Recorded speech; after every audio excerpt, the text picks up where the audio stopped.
కూడి వచ్చిన దేవుని బిడ్డలకి, స్థానియ సంఘ కాపారికి, అనగా రాయగడ నుంచి వచ్చిన యువదాసులకి, దానియల్ గారికి కూడా ఫేస్బుక్లో, వాట్సాప్లో దేవుని వాక్యం మీద ప్రతి బిడ్డలకి యేసుప్రభు గారి వందనాలు.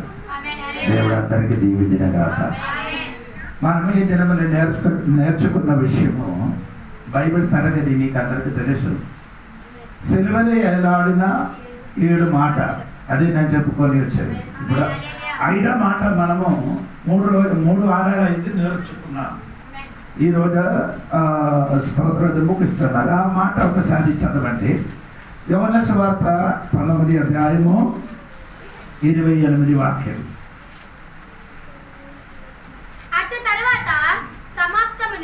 అప్పటికి సమాప్తమైనదని యేసు ఎరిగి లేఖనములు నెరవేరినట్లు నేను దప్పికొనుచున్నానెను. యేసు ప్రభు 5వ మాట చెప్పినది నాకు దప్పి ఉన్నది. అదే మనం నేర్చుకున్నారండి. మర్చిపోకూడదు. దేవునికి స్తోత్రం.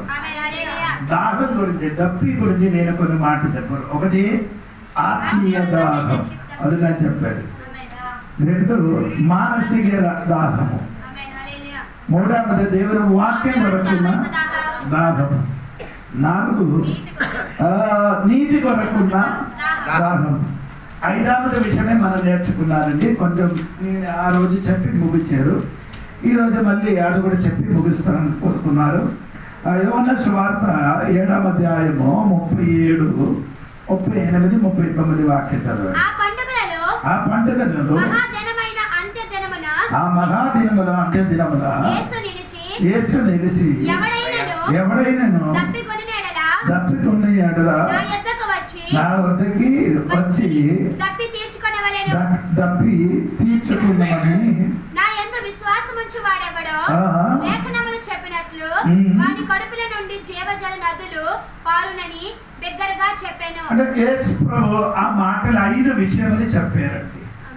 మరి చెప్పుకోండి. ఆ మాటలు యేసయ్య 5 విషయాలు చెబుతున్నారు. స్తోత్రం. 1 దప్పికొన్నవాడు అని దేవుడు చెప్పారండి. ఆ పండుగ దినములో కడపరి దినమని యేసు నిలబడి దప్పి ఉన్నవాడు నా వద్దకి రండి అని బైబిల్ రాయబడి ఉంది. అంటే దప్పి గురించి బైబిల్లో మీరు నిర్గమకాండము 17వ అధ్యాయము 6వ వాక్యం చదివినప్పుడు ఇశ్రాయేలు ప్రజలు ఐగుప్తు దేశం నుండి ప్రయాణం చేసి ఎర్ర సముద్రం దాటి వచ్చిన తర్వాత వారికి దాహం వచ్చినట్టుగా దేవుడు వాక్యం మొదలు చదవండి.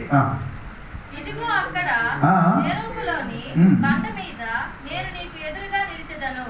నీవు ఆ బండని కొట్టగా ప్రజలు త్రాగుటకు దానిలో నుండి నీరు బయలుదేరునని మోషేతో సెలవియ్యగా దేవుడు చెప్పిన ఒక మాట ఎక్కడ రాయబడి ఉంది. స్తోత్రం.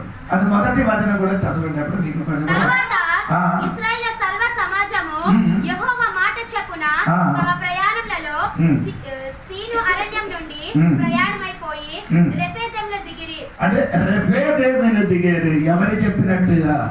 దేవుడు చెప్పినట్టుగా రెఫీదీములో దిగినప్పుడు వారికి దాహం వచ్చింది.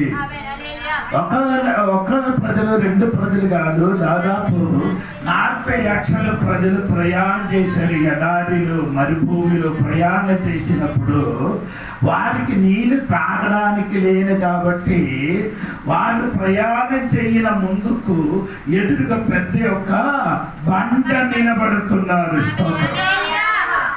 ఆ బండకి చూసి ఇశ్రాయేలు ప్రజలు చెప్పింది ఏమనగా, అయ్యో మన నా ప్రయాణములు నాకు అడ్డుగా నిలబడిన ఈ బండ అను ఈ రాత్రి నీ వాక్య సరిగా వినండి తల్లి. స్తోత్రం. నీ ప్రయాణములు కొనసాగించినప్పుడు నీకు అడ్డుగా కొన్ని విషయములు నిలబడుతున్నారు. అది చూసి నీ ఏం చేయకూడదు, వ్యాధుల పడకూడదు, ఏడ్చకూడదు. ఆ బండ నిన్ను అడ్డుగా నిలబడడానికి కాదు, నీ దాహం తీర్చడానికి. మన క్రైస్తవ జీవితంలో మనం ముందుకు కొనసాగించినప్పుడు కొన్ని అడ్డు వచ్చిన్నారు. అది నిన్ను అడ్డుగా నిలబడడానికి కాదు, నీకు దాహం తీర్చడానికి దేవుడు ఒక బండ సిద్ధపరిచాడు. అర్థమైందని నీ దాహం తీర్చడానికి స్తోత్రం. హల్లెలూయా. ఇశ్రాయేలు ప్రజలు ప్రయాణం చేసినప్పుడు వారు మారా దగ్గరికి వచ్చారు. చేదు కాదది, అది నీకు మధురముగా మార్చడానికి. నీ ప్రయాణములు నీ అడ్డుగా నిలబడిన చేదు కొన్ని దినములు కాదు, ఆ క్షణములే మధురంగా మారిపోతున్నట్టుగా గట్టిగా స్తోత్రం చెప్పాలి. ఆ బండకి దేవుడు ఏం చెప్పారు? 17వ 6వ వాక్యం. ఇదిగో అక్కడ యెరూపులోని బండ మీద నేను నీకు ఎదురుగా నిలిచెదను. నీవు ఆ బండను కొట్టగా ప్రజలు త్రాగుటకు దానిలో నుండి నీళ్లు బయలుదేరినని. స్తోత్రం చెప్పండి. అక్కడ నీరు రావాలంటే నీ ఏం చేయాలి? ఇప్పుడు కొట్టితే, ఇప్పుడు చెప్పితే అవ్వదు. కొన్ని విషయములు చెప్పితే అది అది ఇప్పుడు అందరూ ఏం చేశాను? చెప్పితే అది ఇవ్వను. మాట చెప్తాడు ఇవ్వాలంటే ఏం చేయాలి? స్తోత్రం. హల్లెలూయా. ఈరోజు దేవుడు ఆ పంటకి కొట్టుమని చెప్పాడు. స్తోత్రం కలిగిన ఈ రాత్రిని దేవుడు చెప్పినట్టుగా కొట్టితే 40 లక్షల ప్రజలకు దాహం తీర్చిన ఒక బండ ఉంది. ఆ బండ కొంచెం ఒక 3-4 మాట బైబిల్ ఉంది, అది మనం నేర్చుకోవాలి. స్తోత్రం. అది కీర్తనములు రాయబడింది, మీరు వినండి. స్తోత్రం. 78 కీర్తనము 16వ వాక్యం చూడండి. 78 కీర్తనము 16వ వాక్యం. బండలో నుండి ఆయన నీటి కాలువలు రప్పించెను, నదుల వలె నీళ్లు ప్రవహింపజేసెను. దేవుడి వాక్యం మీరు విన్నారు. బండలో నుండి ఆయన నీటి కాలువలు రప్పించెను. స్తోత్రం చెప్పండి. ఎక్కడ నుండి? బండలో నుండి దేవుడు చెప్పినట్టుగా కొట్టే నప్పుడు నీటి కాలువలే. ఎందుకంటే ఈ 40 లక్షల ప్రజలు ఎక్కడ ఎడారిని నివసించినప్పుడు వారు ఎక్కడ నివసించున్నారో వారి దగ్గరికి ఏమొచ్చారు? నీటి కాలువలే వచ్చారంటారా? ఈ బండ దగ్గరికి వెళ్ళడానికి అక్కర్లేదు. ఆమె బండ నుండి నీరు బండ నుండి నీరు దగ్గరకు వస్తుంది. ఎలాగ వస్తుంది ఆమె? నీ ఎందుకంటే నీ 7 గూడారములు కూర్చి ఉన్నారో ఆ గూడారములు కూర్చి అక్కడ నుండి నీరే చేయొచ్చు, తీసుకొని తాగొచ్చు, వంట చేయొచ్చండి. చెప్పండి. ఒక్క బండ కాదు. ఇంకా 2వ మాట 20 వాక్యం చూడండి. 70 కీర్తన 78 కీర్తన 20 వాక్యం చూడండి. ఆయన బండను కొట్టగా నీరు ఉబ్బికెను. ఆమె చెప్పండి. హల్లెలూయా. నీరేం చేశారు? అంటే ఉప్పుకారు పొంగిందిరా బాబు. దేవుడు కొట్టినది మొత్తం కింద నుండి ఏం చేస్తున్నారు? ఎంతమందికి అర్థం అవుతున్నారు? నీకు దాహం తీర్చడానికి నీరు కాలవలన మాత్రం కాదు, ఆ వచ్చిన చోట్ల నుండి నీరే చేస్తున్నారు. ఉప్పుతున్నావు. మరిచిపోకూడండి. ఈ కోసం దేవుడు నీరే చేయబోతున్నారు. ఉప్పుకొస్తున్నారండి. పంట నుండి నీరే చేస్తున్నారు. ఉప్పుకుంటున్నారు. 2వ మాట. 3వ మాట 114 కీర్తనము 114 కీర్తనము 105 కీర్తనము 41 వరకు చూడండి. 105 కీర్తనము 41. బండను చేర్చగా నీళ్లు ఉబ్బికి వచ్చెను, ఎడారిలో అవి ఏరులై పారెను. అయ్యో ఎలాగ పారారు? ఎడారిలో అవి ఏరులై పారెను. ఏరులంటే పెద్ద ఏరు వచ్చినట్టు గద్ద. స్తోత్రం. స్తోత్రం. ఎలాగొచ్చారు నీరు? హల్లెలూయా. అంటే నీ అనుకున్నాడు ఈ బండలో వచ్చిన నీరు నన్ను ఇప్పుడైతే నా ఇంటికి నన్ను ఏం చేసిన ఏరు కొట్టుకొని వెళ్ళిపోతాడని కొట్టుకొని వెళ్ళిపోవడానికి కాదురా, ఈ ఏరు నీకు దాహం తీర్చడానికి. ఆమె చెప్పాలి. ఏరుగా ఏమొచ్చిందండి? మొదటి కాలమా వచ్చారు, 2వది ఉప్పు అన్నారు, 3వది అదే వంటలో నుండి ఏరుగా నీళ్ళు వచ్చింది. ఏరుగా నీళ్ళు పారుతుంది. నాలుగవది మాట 104 కీర్తనము 114 104 కాదు 114 8 వదన చూడండి 8 వదన. ఆయన బండను నీటి మడుగగాను చెక్కుముకి రాతి బండగాను నీటి ఓటగాను చేయువాడు. ఆమేన్. చెక్కముకు రాతి నుండి నీటి ఊటలు చేయట. స్తోత్రం స్తోత్రం. దేవుడు తెరవబడిని ఎప్పుడు ఏమవదు, మూయబడదు. నీటి ఊట వలన ఎప్పుడు వచ్చిస్తాయి, వస్తూనే ఉంటది. అలా దేవుడి రకమా నీకు అర్థమైందా లేదా నాకు తెలియదు. ఆ నీరు ఏమంటది, నీటి ఊటలుగా వస్తూనే ఉంటాను. ఆగిపోవను ఆగిపోవను. ఈ రాత్రి నేను చెప్పు, దేవుడు నా కోసం తెరవబడినది ఎప్పుడు కూడా ఆగిపోవను.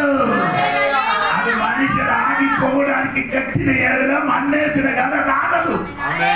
ఎందుకనగా దేవుడు తెరవబడినది. కూర్చోబడిన దేవుడికి స్తోత్రం చెప్పండి. దేవుని నీ కుటుంబం కోసం, నీ వ్యక్తి కోసం ఏదైనా నీళ్ళుట తెరవబడితే అది ఆగిపోవని. మనుషులు మన్నేసిన గాని, అది మట్టి వేసిన గాని అది ఆగిపోకుండా అది నీళ్ళు ఉంట వలన అది లోపల నుండి బయటికి వస్తుంది. ఎర్ర సముద్ర సంఖ్యలోనికి కొన్ని నీళ్ళుట ప్రవహించాక కొందరు మట్టి వేస్తున్నారు, నీరు రాకుండా అట్టుగా చేస్తున్నారు. ఈ రాత్రి అట్టు గిరిపించి దాని పై నుండి కొన్ని నీళ్ళుట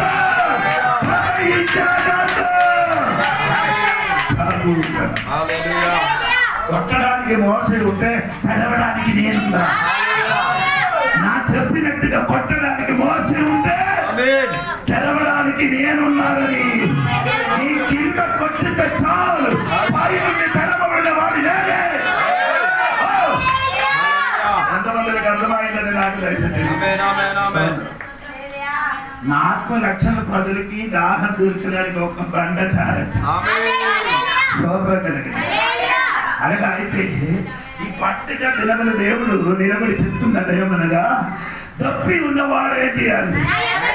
ఒకటే, నీకు ఈ నీళ్ళు తాగడానికి ఏముండాలి? తప్పి ఉండాలి. స్తోత్రం. ఇశ్రాయేలు ప్రజలు తప్పి ఉన్నారు కాబట్టి వారికి ఏమో దొరికింది. రెండవదే, నీళ్ళు దాహం తీరాలంటే నా వద్దకి రావాలి. ఎవరి దగ్గరికి రావాలి?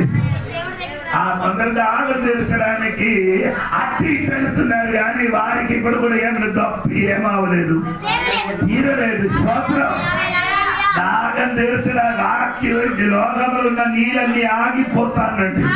అది ఎండే వచ్చినప్పుడు, వరదలు వచ్చినప్పుడు ఆ నీరు ఎండిపోతుంది. వరదలు వచ్చినప్పుడు కొట్టుకొని వెళ్ళిపోతుంది. కానీ దేవుడిచ్చిన నీరు ఎప్పుడు కూడా ఏమవలేదు, ఆగిపోయినది లోగలే. గట్టిగా దేవుడికి స్తోత్రం కలిగినగా అర్థం తెలిసిన వాడు అర్థంగా కూర్చోబడి దేవుడికి స్తోత్రం చెప్పాలి. అది ఆగిపోవను. ఆ నీరేమను ఎవరి దగ్గరికి కాదు, దాహం తెచ్చున్నాను నా వద్దకి అంటే ఎస్ఐ దగ్గర రమ్మని చెప్పండి. రెండవది, మూడవదే ఆ వద్దకి వచ్చి ఏం చేయాలి? తీర్చుకోవాలి. ఈ రోజు తీర్చలేని భావంతో నీ కూర్చున్నారు. ఆయన దగ్గరికి వస్తే తీర్చుకున్నవాడే, ఈ దాహం తీర్చుకున్నవాడే, ఈ సమస్య తీర్చుకున్నవాడే, ఈ రోగం తీర్చుకున్నవాడే. ఈ రాత్రి ఏది నీకు కావాలంటే ఆయన దగ్గరికి రండి. యేసు దగ్గరికి వస్తే నీ దాహం తీర్చుకున్నవాడు. కానీ ఈ రోజు ఈ ప్రార్థన ముగిసిన తర్వాత కొందరు ఇంటికి ప్రయాణం చేసినప్పుడు తప్పి తీర్చుకొని నీ ఇంటికి వెళ్ళిపోతున్నారు. ఈ సమస్యలకి ఈ రాత్రి యొక్క విడుదల కలిగి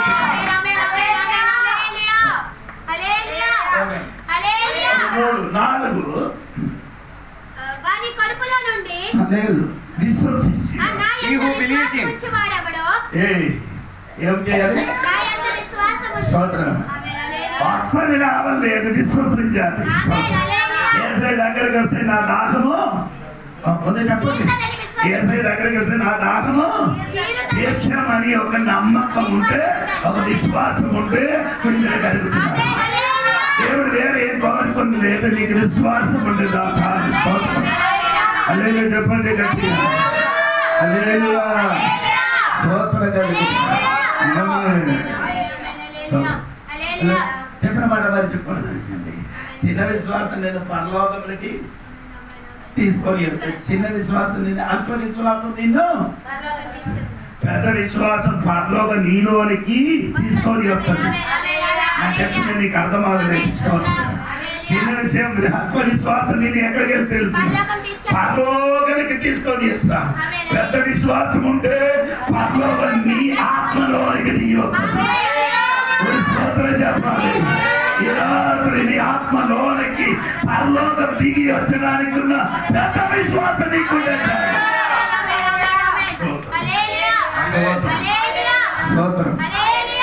ప్రియులారా, విశ్వాసం ఉండాలి దాగం తీరడానికి. విశ్వాసం ఉంటే కొందరికి ఏముంది అవిశ్వాసం, కొందరికి ఏముంది అవిశ్వాసం ఉంది కాబట్టి వారికి ఏం అవ్వలేదు, దాహం తీరలేదు. చాలా మంది విశ్వాసం అవిశ్వాసం కలిగిన దేవుడు బిడ్డలుగా ఉన్నారు. ఈ రాత్రి నమ్మండి, విశ్వసించండి. యేసు దగ్గరికి వస్తే నీ దాహము తీర్చిపోతుందండి దేవుడు వాక్యం.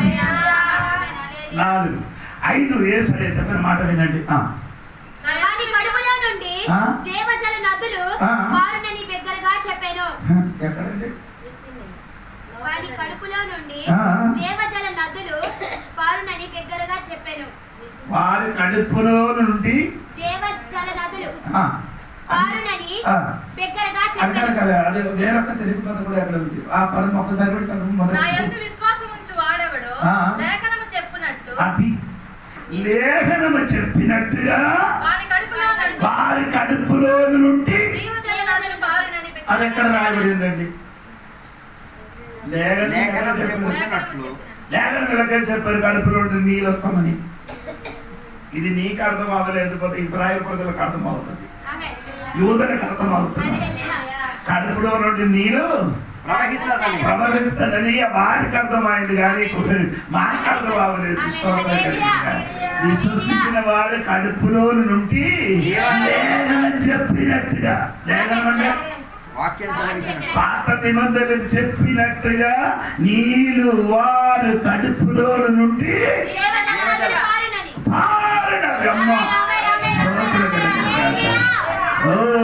దేవునికి స్తోత్రం. ఎక్కడ లేఖనం చెప్పారండి? దేవుడు వాక్యం చెప్తుందండి, బైబిల్ చెప్తుంది. చూడండి, మొదటి రాజులు పుస్తకం 7వ అధ్యాయము 23, 24, 25 వాక్యం. మొదటి రాజులు 7వ అధ్యాయము 23 నుండి. మరియు అతడు పోత పనిలో ఒక సముద్రము చేసెను. అది ఈ తట్టు పై అంచు మొదలుకొని ఆ తట్టు పై అంచు వరకు 10 మోరలు. అది 5 మోరలు ఎత్తుగలదై గుండ్రముగా ఉండెను. దాని కైవరము 30 మొరలు. దాని పై అంచునకు కింద చుట్టూను గొప్పలుండెను. మోరకు 10 గొప్పలు చొప్పున ఆ గొప్పలు సముద్రము చుట్టూను ఆవరించి ఉండెను. అది పోత పోయబడినప్పుడు ఆ గొప్పలు 2 వరుసలుగా పోత పోయబడెను. అది 12 ఎడ్ల మీద నిలబడి ఉండెను. వీటిలో 3 ఉత్తర దిక్కును, 3 పడమర దిక్కును, 3 దక్షిణ దిక్కును, 3 తూర్పు దిక్కును చూచుచుండెను. 12 ఎడ్ల మీద నిలబడి ఉండిన ఒక సముద్రం. అలాగే కదా రాయబడి ఉంది. బాగా వినారేమండి, ఎక్కడ ఉందండి? 12 ఎడ్ల మీద నిలబడిన ఒక సముద్రం. ఇది సాలోమోను గారు దేవాలయం కట్టినప్పుడు ఆ దేవాలయం లోపలలో కాలి కడగడానికి ఉంచబడిన ఒక సముద్రం. బాగా వినాలి. ఇశ్రాయేలు ప్రజలు ఆ గూడారం అంటే ఆ ప్రత్యక్ష గూడారం కట్టినప్పుడు ఆభరణములు కాలి కడగడానికి అక్కడ సముద్రం కాదు, అక్కడ ఒక గంగాళం ఉంచారు. ఎట్లుందండి? ఆ గంగాళములు నీళ్ళుండి యాజకుడు చేయాలి, బలి అర్పించిన మునుపు కాళ్ళు కడిగిన తర్వాత బలి అర్పిస్తున్నారు. అదే విధంగా ఇప్పుడు దేవాలయం కట్టారు. ఇప్పుడు అప్పుడు ఏమంటే ప్రత్యక్ష కూడా, ఇప్పుడు ఏమంటే సాలొమోను గారు ఏం చేశారు, ఏ ప్రత్యక్ష కూడా కాదు, దేవుని కొరకు పెద్ద దేవాలయం కట్టిన స్తోత్రం చెప్పండి. ఈ 12 ఎత్తుల మీద ఏముంది, నిలబడి ఉంది. ఆ ఎత్తుల మీద, ఆ 12 ఎత్తుల మీద పెద్ద ఒక సముద్రం ఉంది, పైన ఉంది. అంటే తూర్పు, పడమటి, దక్షిణపు, ఉత్తరపు, ఈ 4 దిక్కులకి 3 వేసి ముఖం ఉంది. అప్పుడు ఏమవుతున్నారంటే ఈ నీరు ఫుల్ గా ఉంది. దేని మీద? ఈ ఎద్దుల మీద ఉన్న సముద్రం. అప్పుడు ఏమంటే ఆ ఎద్దులు నోరు తెరిచినప్పుడు ఎద్దుల కడుపులో నుండి నీరేమవుతుంది, బయటికి వస్తుంది. అర్థమైందా మీకు? ఇప్పుడు అర్థమవుతుందా? ఇదే యేసయ్య చెప్పింది, ఇదే యేసయ్య చెప్పింది. ఏంటి చెప్పారు? ఏ లేదని చెప్పినట్టుగా నమ్మిన వాడు కడుపులో నుండి జీవజల నదులు పారుతున్నారని చెప్పారు. ఎక్కడ? లేఖనమని చెప్పారు.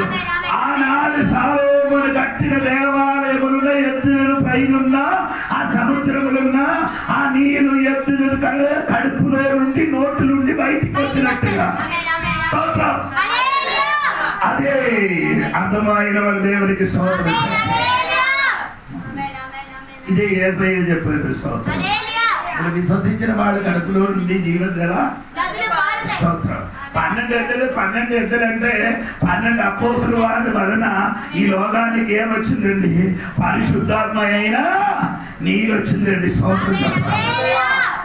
ఎవరి వలన నీళ్ళు వచ్చింది? 12 అపోస్తుల వలన పరిశుద్ధాత్మ నీళ్ళు ఈ లోకానికి వచ్చారండి. దేవునికి స్తోత్రం.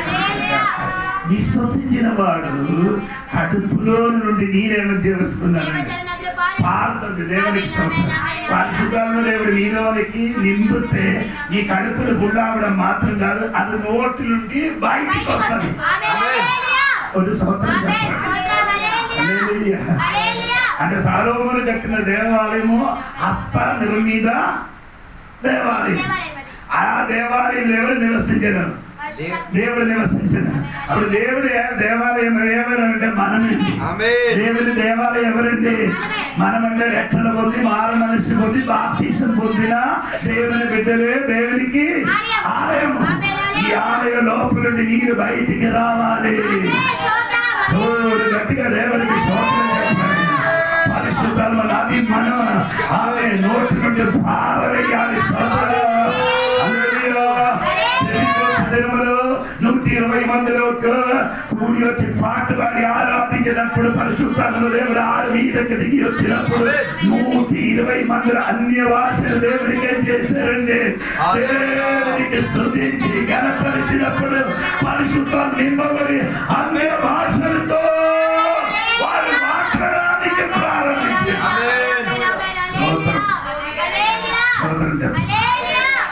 పరిశుద్ధాత్మ దేవుడు ఎక్కడ రావాలి? పనులు ఉంటారు. ఎస్ఎకేల్ గ్రంథం 47వ అధ్యాయంలో చదవద్దునని చెప్తాను. నీళ్ళంతా వరకు వచ్చింది, అడిపాదం వరకు.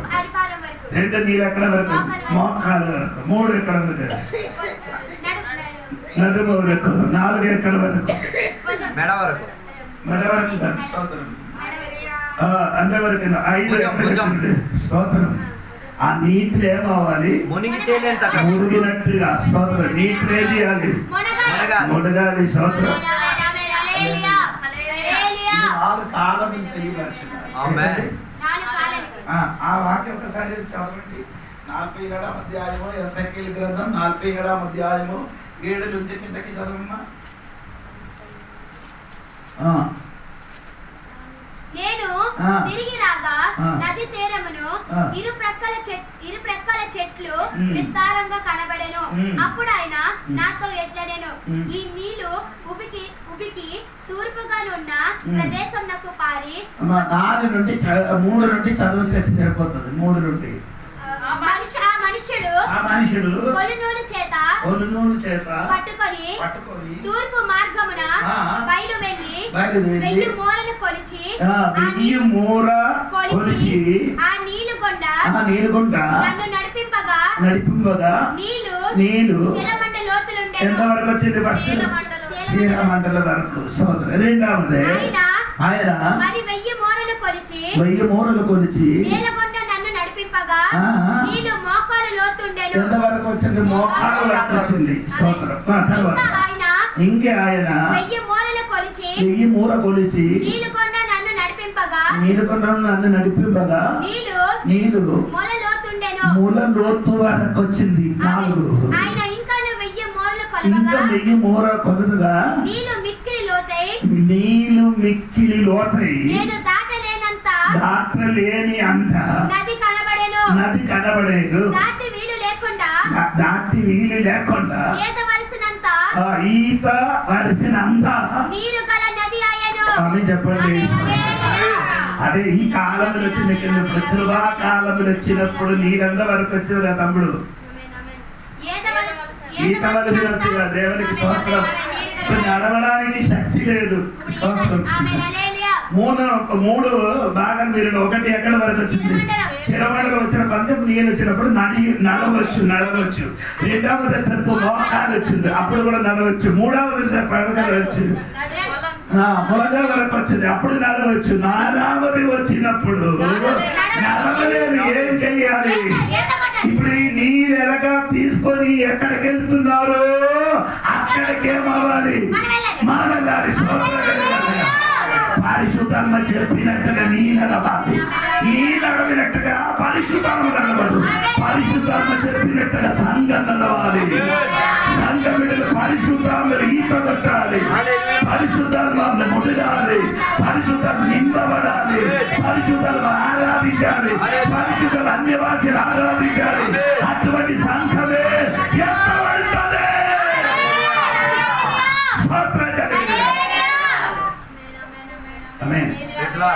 ఈ కాలంలో సంఘం అటువంటి సంఘం కాదండి. స్తోత్రం కలిగిన ఆడికేమని ఈత కొట్టిన అక్కర్లేదు. చిరమండలం వరకు వస్తే సరిపోతుంది. అందరు కాదు. కొందరికి ఎక్కడ మోకాలు వరకు వస్తే సరిపోతుంది. కొందరికి ఎక్కడ వరకు మన వరకు వస్తే చాలండి. అంతవరకు ఉండదు. ఇంకా పైకి దేవుడు కోరిక అది కాదండి. ఇంకేం చేయాలి? మునిగిని ఏం చేయాలి? నీటిని మునిగిననుకో పైన వ్యక్తిని రాళ్ళతో కొట్టితే నీ మీదకి ఎందుకు? నీ మీదకి తగలడానికి కారణం ఏంటి? కొందరికి ఏదైనా చెప్తే బెటర్ తగిలిన కారణం ఏంటి? నీ పైన నీటిని ముడిగగా ముడిగితే రావేసిన కానీ నదిని నీ మునిగిన వ్యక్తి అయితే నీకెదురుగా ఎన్ని మాట్లాడితే నీకెదురుగా ఎన్ని చెప్పిన కానీ అది నీ మీదకి తగలదు. ఎందుకంటే ఆత్మలో ఈత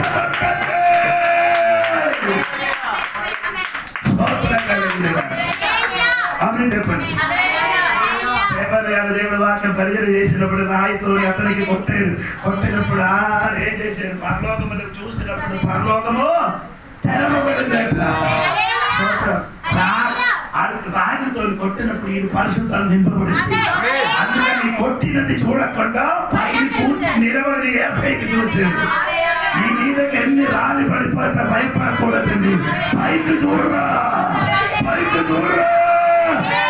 నీటిని నింపబడిన వాడు, నీటిని మునిగిన వాడు మాత్రమే పైకి చూస్తుంది. అనేది చెప్పండి గట్టిగా దేవునికి. అందుకని ఈ రాత్రి యేసు ప్రభువు చెప్పారు, దప్పి ఉన్నవాడు దేవుడికి రండి.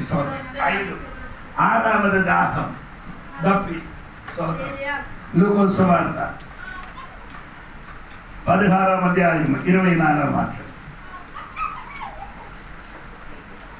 తండ్రి అయిన అబ్రహామా నా యందు కనికరపడి తన వ్రేలి కొనను నీళ్ళలో ముంచి నా నాలుకను చల్లార్చుటకు లాజరుని పంపుము. నేను ఈ అగ్ని జ్వాలలలో యాతన పడుచున్నానని కేకలు వేసి చెప్పాను. ఆరామద దాహం ఎక్కడే? వేదన స్థలము నుండి దాహం. స్తోత్రం. హల్లెలూయా. ఇక్కడ ఈ 5 దాహం నీ తీర్చలేకపోతే 6వ ఒక దాహం నీకు వస్తుంది. అది ఇక్కడ కాదు, భూమి మీద ఉన్న దాహం కాదు, యాతన స్థలం. ధనివంతుడు 2 లాజరు మరి చనిపోయారు. లాజరు ఎక్కడికి వెళ్ళారు? చనిపోయిన వెంటనే అబ్రహాము రొమ్ముని కోడిలోనికి వెళ్ళిపోయారు. ధనివంతుడు చనిపోయింది, ఎక్కడికి వెళ్ళారు? యాతన స్థలంలోకి వెళ్ళిపోయింది. మనిషిని చచ్చిపోతే 2 చోట్లకి వెళ్తున్నారండి. ఒకటి దేవుని బిడ్డలు ఎక్కడ వెళ్తుంది? అబ్రహాము రొమ్మునికి వెళ్ళిపోతుంది. అక్కడ ఏమవుతారు? ఆదుకున్నారు. అంటే అబ్రహాము రొమ్మంటే నీరు ఊగించినట్టుకి అక్కడ అబ్రహాము ఒడిలో, ఆ ఒడికే రొమ్మని చెప్తున్నారు, ఇక్కడికి రొమ్మని చెప్తున్నారు. అది ఏమంటే అది దేవుని బిడ్డలరా, అది పరదేశీయుడు. ఏంటంటే పరదేశం. స్తోత్రం. యేసయ్యుడు ఆ దొంగలు చనిపోయినప్పుడు దొంగలకి చెప్పారు కదా, నేను ఇద్దరు ముందుకే చెప్పాను, నాతో కూడా నువ్వు పరదేశం. అంటే అబ్రహాము రమ్మని చెప్పినది ఏమంటే అది దేవుడు చెప్పిన పరదేశం. పరదేశం అది ఏంటంటే ఈ పరదేశానికి 3 పేరు. స్తోత్రం. ఒకటి అబ్రహాము రొమ్ము, 2 పరదేశము, 3 పాదాళము. ఏంటండి 3 పేరండి. ఇది ఒక్కటికి 3 వైజాగ్ అన్ని పేరుండి. విశాఖపట్నంకి 1 విశాఖపట్నం, 2 వైజాగ్, 3 వాటి. ఇది ఒకటి 3 పేర్లు ఉందండి. అదే విధంగా అబ్రహాము రమ్మని చెప్పినదికి 3 పేరు. అంటే ఇది పరలోకములు ఉంది దేవునికి స్తోత్రం. అబ్రహాము రమ్మని చెప్పుతుంది దేవునికి స్తోత్రం. ఇప్పుడు ఈ పాత నిబంధనలు చచ్చిపోయిన వాడు అందరూ ఎక్కడికి వెళ్ళిపోతుంది? పాదాళం. పాదాళం అని చెప్పింది అబ్రహాము. స్తోత్రం. స్తోత్రం చెప్పండి. ఆ రొమ్ములకి వెళ్ళిపోతే దాని పాదాళం కింద ఏముంది? యాతన కాదు, యాతనకి పాదాళం మధ్యలో ఏముంది? అగాధ స్థలం ఉంది. ఏముందండి? అగాధ స్థలం. ఎందుకంటే అగాధ స్థలం అంటే ఇది అగాధ స్థలం లేకపోతే ఇక్కడికి అక్కడికి వెళ్తుంది, అక్కడికి ఇక్కడ కదా. అందుకని దేవుడు ఏం చేసేది? అగాధ స్థలం. నీ అక్కడికి వెళ్ళకూడదు, ఇక్కడికి రాకూడదు. హల్లెలూయా. అంటే స్తోత్రం. దాని కింద ఏముంది? యాతన స్థలం. పైన ఏముంది? పాదాళం. దాని మధ్యలో ఏముంది? అగాధ. దాని కింద ఏముంది? యాతన స్థలం. దాని కింద ఏముంది? నరకం. అవి నరకములున్న వేడి ఎక్కడ తగులుతున్నది? యాతన స్థలం తగిలినప్పుడు ఆడికి ఏమొచ్చింది? దాహం వచ్చింది. భూమిని జీవించినప్పుడు ఆ దాహం తీర్చుకొనలేదు. స్తోత్రం కలిగిన భూమిని జీవించినప్పుడు ఆయన ఏం చేయలేదు? దాహము తీర్చుకొనలేదు. దేవునికి స్తోత్రం కలిగిన గాక. స్తోత్రం. ఒకటి ఆ స్థలం యాతన స్థలం. ఒకటి యాతన స్థలం. 2 అక్కడ ఏముంది? జాలయ ఉంది. అవును కదా? 24వ వాక్యం చూడండి. 16.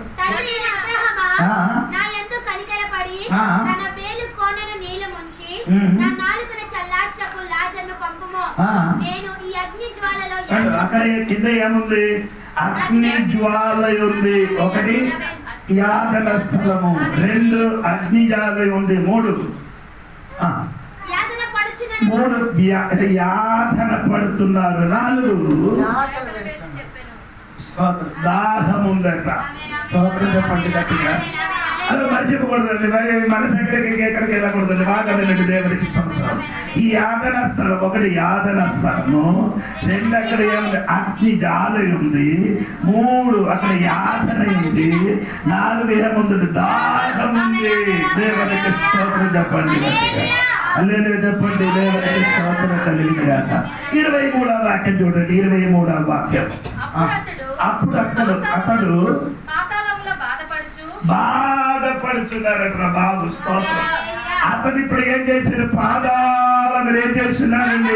బాధపడుతున్నారు. భూమిని ఉండినప్పుడు సుఖంగా జీవించారు. భూమిని ఉండినప్పుడు మంచి బట్టలు కట్టుకొని మంచి భోజనం తిని సుఖంగా జీవించిన ఆ ధనిబంధుడు దేవుని గురించి, దేవుని మాట గురించి ఆయన వినేది కానీ దాన్ని తెలుసుకోలేదు. ఇప్పుడు యాతన స్థలం మీద వచ్చినప్పుడు అతనికి ఏముంది? ఇప్పుడు బాధపడుతున్నారండి. స్తోత్రం. ఇప్పుడు నీకు బాధ లేకపోతే చనిపోయిన తర్వాత నీ జీవితంలో బాధపడిన సమయం వస్తుంది.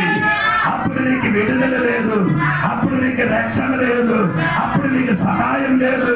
అక్కడే నీకు ఏమి దొరకదనైనా దాహం తీర్చడానికి ఉన్న సమయం ఇప్పుడే. యేసయ్య నిలబడి చెప్పు, తప్పి ఉన్నవాడు నా వద్దకు రండి. ఎక్కడ సముద్రం ఉన్నవాడా, దాహం తీర్చడానికి ఎన్నెన్న చోట్ల తిరిగారు, ఎక్కడ తిరిగారు, కానీ దాహం తీర్చలేరు. కానీ యేసయ్య పిలిచిన రండి, నా వద్దకు రండి. దేవునికి స్తోత్రం. 2:25 వాక్యం. అందుకు అబ్రహాము, కుమారుడా, నీవు నీ జీవిత కాలమందు నీకు ఇష్టమైనట్టు సుఖము అనుభవించితివి. నీకు ఇష్టమున్నప్పుడు అనుభవించారండి. ఇష్టమున్నప్పుడు ఏది అనుభవించారు? ఇప్పుడు బాగా సుఖం. బండిలు వెళ్ళొచ్చు, బైకులు వెళ్ళొచ్చు. సోదరం ఏమంటే మన కూరియర్, పార్వతీపురం నుండి మన దుగ్గీరు వరకు బస్సు ఉంది. ఎన్ని సుఖంగా ప్రయాణం. అక్కడ ప్రయాణం ఉండదు. నైనా యాదన సెలవులు ఏమందండి? స్తోత్ర కలిగిన గాక. బాధపడుతున్నారట. దేవునికి స్తోత్రం కలిగిన గాక. 25 పూర్తిగా చదువు.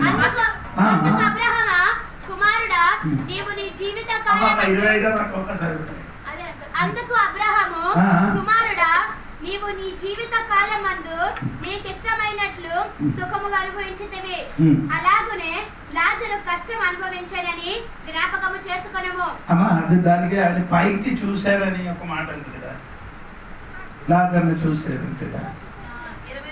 23. అప్పుడు అతడు పాతాళంలో బాధపడుచు కన్నులెత్తి దూరము నుండి అబ్రహాము. ఇప్పుడు ఎక్కడ ఏదంటే కన్నులెత్తి కన్ను ఉంది. పాదాముల దాహం ఉంది, యాతన ఉంది, కన్ను ఉంది. కనబడుతుంది. కన్నాన్ని పోతుంది. కన్ను పోదురా, కనిపిస్తారా? కనిపిస్తుంది. నీ కన్ను కనిపిస్తుంది, వేదన కలుగుతుంది. ఇదే శరీరంతో వెళ్తుంది. ఈ శరీరం నీకేమలుగుతుంది?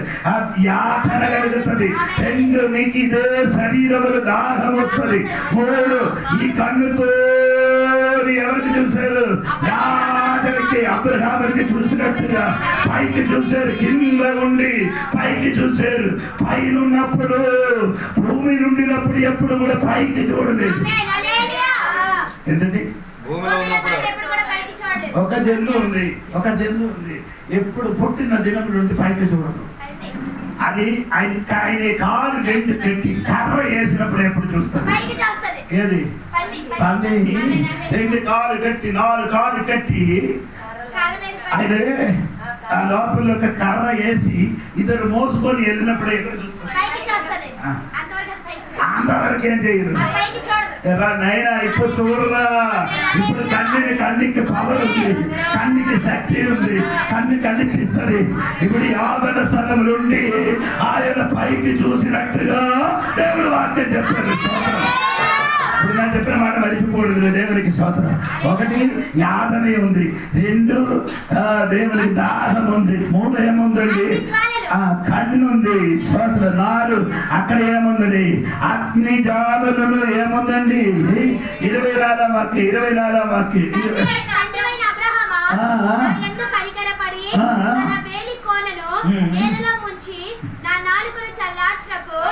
ఇప్పుడు వేదన అనుభవిస్తున్నారు కదా. ఏమండి? వేదన ఉంది. అక్కడ ఏముందండి? నరకం.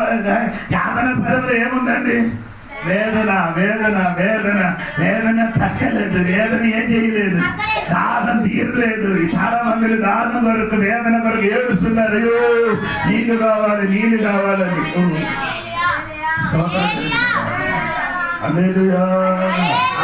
సోదరుడు ఈ భూమి ఏం చేశారంటే మనకు బోరు కొట్టినట్టుగా భూమి ఏం చేశారు? దున్నారు. భూమి ఏం చేశారు? బోరు కొట్టుతున్నారు కదా, బోరు కొట్టుతున్నారు కదా మనకి నీళ్ళు వరకు. తవ్వారు కదా, బాగా తవ్వి కిందకి వెళ్ళినప్పుడు వాని లోపల నుండి ఏం చేశారు? మనుషుడు ఏడుపు స్వరం విన్నారట. తవ్వి లోపలికి వెళ్ళినప్పుడు ఏం విన్నారు? ఒక్క మనుషుడు కాదు, లక్ష ప్రజలు ఏడుపు స్వరం విన్నప్పుడు ఈడే భయపడి పారిపోయింది. ఆ ఏడుపు స్వరం ఎవరంటే మాకు తెలుసు. ఇప్పుడు యేసయ్య రక్షకుడు అంగీకరించిన లేని వాడు అక్కడికి వెళ్తుంది. ఎక్కడికి? యాతన స్థలములు. అక్కడికి వెళ్ళి ఏం చేస్తున్నారు? నీళ్ళు కావాలి నీళ్ళు కావాలి కావాలి. ఆ పైకి చూసి ఏడుస్తున్నావు. మాట్లాడదని చెప్పి నిన్ను భయపడడానికి కాదు, ఎందుకు చెప్పతున్నారు? జీవిత సిద్ధపరచడానికి. అక్కడికి వెళ్ళకుండా చిన్న చిన్న పొరపాటు వలన అక్కడికి వెళ్ళకుండా ఎక్కడికి వెళ్ళాలి?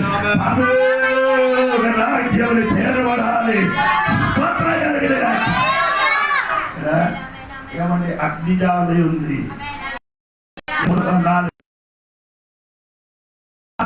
ఆలయం ఉందండి.